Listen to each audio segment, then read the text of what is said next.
Environment Canada has updated a severe thunderstorm warning for southern Ontario and the National Capital Region at 4:52 p.m. Eastern Daylight Time, Monday, September 2nd.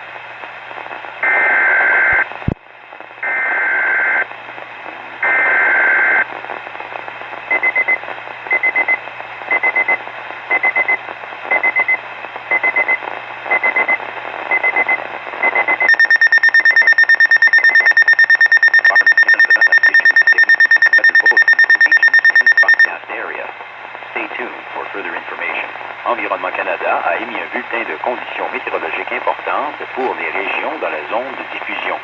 Restez à l'écoute pour plus d'informations.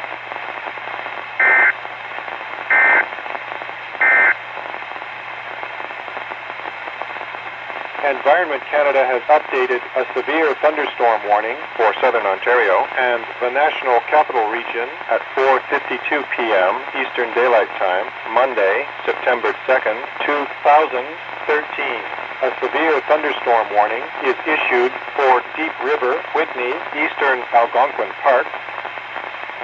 Environnement Canada a mis à jour une alerte d'orage violent pour sud de l'Ontario et la région du Capitale-Nationale à 16h52, heure avancée de l'Est, le lundi 2 septembre 2013. Une alerte d'orage violent est émise pour Deep River, Whitney par Algonquin et